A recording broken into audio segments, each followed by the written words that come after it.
I'm always really, really interested in what makes homeless people tick. You know what? What's the process of becoming homeless? Because it's not overnight. It's a process in this country. To become homeless, you go through certain things and certain events happen that lead you there. So I ran into this guy.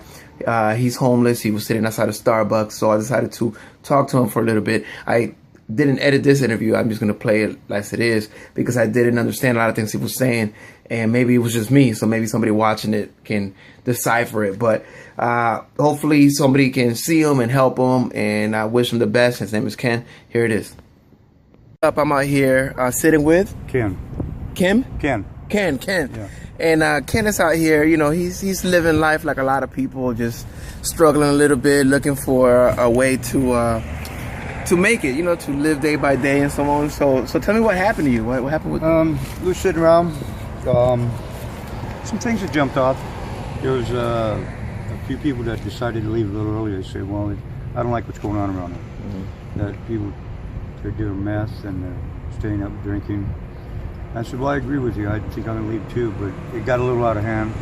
I ran into two older people. These guys in their 25 or 30 that came around there, and some dude said, I ran into two guys over here, and they said, well, listen, we need a place to stay. And I said, well, you can go up there if you want, but I'm going to pick up the rest of my stuff. And I went up there to see how they were doing, and it was pretty clear up there. It was up there on Grisman. And they stayed, and I stayed that night. And I knew I should have just taken my stuff out because everybody else was there. You can't get these people out. Mm-hmm. They'll come back and forth and walk around on the freeway. Mm-hmm. Then they get violent. I've never seen anybody get that violent. And then so day before yesterday, I went back over there. I was going to pick up my stuff, and I looked around. First, I started to pick up, and I had a family member that brought a tent. Remember that really, really heavy rainstorm? Mm-hmm, yeah. The heavy one, not this last one. Yeah. I wasn't planning on staying there. He brought it just to 12 by 16 to help people. Yeah. You know, me and one other guy, because some guy got hit by a car over there, Ooh. John Pierce. And he was pretty much laid up. So me and him were there, and then he had to go in the hospital again, and he had some problems. And then somebody else moved in, who belonged to the church over here. Mm-hmm. He has a beer occasionally, and I don't drink anymore. And because I have some multiple health problems, and I started, like a lot of people, you start drinking a little harder liquor. Mm-hmm. It wasn't good. Anyway, I stopped drinking, and these guys were running around.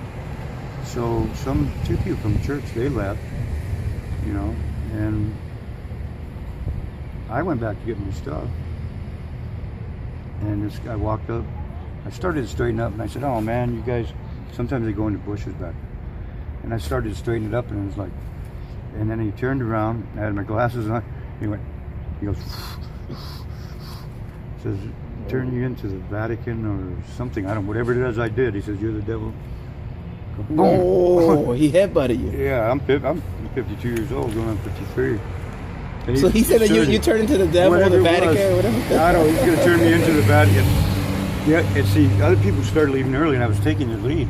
But this was a place that was mellow for a few of us, everybody getting it together. Mm-hmm. One guy was researching the place, you know. So, you know. That's crazy. So tell us a little bit about you. Like, how are you homeless right now? Or you got a place? Yeah, homeless right now. Mm-hmm. My family's working on a place with me, you know, and I'm speaking with them. Yeah. Okay, so where, you know, you seem like someone that's very articulate and so on. Like, where do you think things got shaky for you?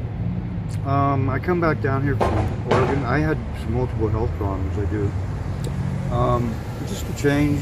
Nothing else was going on. I went up there during the Hillary convention. You know, so I went up to Lane County and said, hey, Hillary. You know, I didn't know where Obama was because I was between Eugene and Springfield. And those are small towns, man, and just to find your way out. But I decided to move up there because I had a housing certificate, and I graduated to, you know, where I could buy, you can do a buyer's program and stuff. And I couldn't find a place after a year, so I just kind of like, because I transferred it out of one place to another. And it was like, it really didn't, it kind of got to me after a while, but I decided to change the pace, and I stayed up there, and I came back a couple of years ago. I'd been out, I had a little disagreement with it was a big disagreement. About 2.5 years ago, and I've been out now. But I'm still my a family member. A family member? Okay. Yeah, which is probably, it's all been hashed out. Except there's some other stuff, family, then I had a family member that passed away while I was here. But I'm a native from California, I live here. But I'm saying, how do you go from... And I draw a full disability. I had blood clots and some pulmonary problems. But I got out here and it wasn't like 1 or 2 beers, and then I started hanging out with some other people from the studio who were out of work, paid their dues. And we're drinking. They started drinking vodka, and I started drinking that. In about 5 months, and then I would go to, I would go to the restroom. And it was blood and. Oh wow! Blood. So you were drinking like heavy drinking. Yeah, more than I would have. Wow. Mixing it. And then how? What's your plan now that you're here? You're at this. No drinking. There's a lot of people who aren't going back on that side. There's some people that call the law over, which is probably good. That's just a matter of time for some of those people to get picked up. Yeah. What about you? I mean, do you plan? I plan on going back in. I am a doctor, and I got 2 other specialists that I need because I have a compromised system, and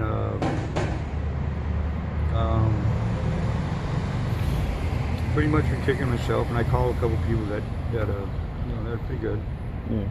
But, so are you looking for work, a house? No, or I'm already insured and all that. I was permanently disabled a while back, but I will, because my system kind of wears down a little bit. But when I would drink and do things, it was like, but I was hanging with people when I was a kid, you could drink vodka and carry on, But I started about 4 months worth of that, not every other day. It will, and it got to my insides, and now, about 2 weeks ago, I tried to have 1 beer or 2. It's not what it was. It just couldn't work. But do you need housing, or are you good? Yeah, I'm working on housing. My family wants to help me do that. And let's see how that works out. And I got one other person that was checking in. But yeah, I'm working on housing, need housing. So if somebody's watching this, they could probably maybe help you with some place that they have, or a room, or Okay. That'd be great. And then what about as far as like you have any life goals? Let's say. Well, right now. In 5 years, where are you gonna be in 5 years? Well, right now I'm hoping to. I have a couple digits removed. I almost lost my foot. Oh wow.